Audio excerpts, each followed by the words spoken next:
The financial lingo rarely lets the outsiders understand plainly how markets function. Most of the terms used are abstract, complex ones, and sound unreal to most people. It is hard today to explain why it is so important to own physical gold in the actual context, and why the spot price doesn't matter that much in determining the real value of gold without being aware of certain key elements moving the gold market.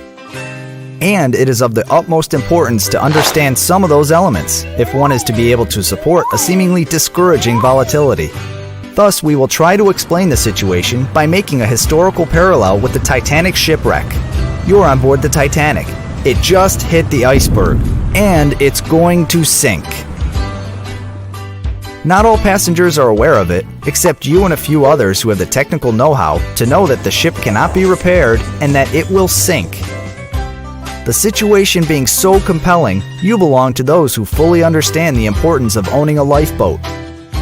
But for the moment, the value of your lifeboat isn't perceived as being extremely high by the other passengers because most of them are convinced that a ship like the Titanic cannot be shipwrecked.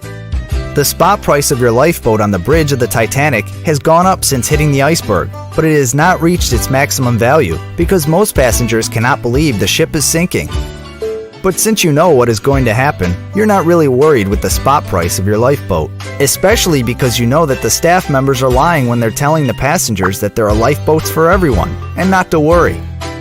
By telling passengers there are enough lifeboats for everyone, the staff members contribute to keeping the price of your own physical lifeboat low.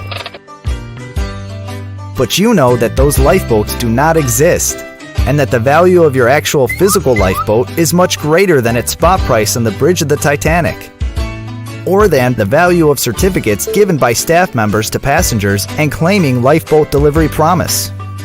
The spot price of your lifeboat on the bridge of the Titanic does not reflect its real value, but you know that. In time, its value will explode to the upside.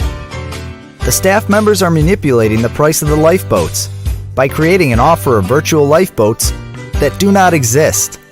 As the owner of a real lifeboat, you aren't that much worried about the manipulation because you know it will cease when all the passengers try to get their hands on a real lifeboat. On the other hand, knowing the reality of the lies of the staff members and not trusting them since the crash, you're not going to let them keep an eye on your lifeboat for you,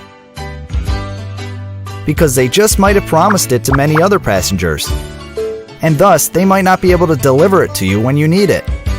The staff members are trying desperately to avoid a movement of panic, and they're trying to control the situation by influencing the price of the only asset that has real value on the bridge of the Titanic, the one that will make you survive the shipwreck. Of course, this parallel is simple, it was meant so, but it gives a clear explanation of the situation. Note that all the staff members own lifeboats since the crash.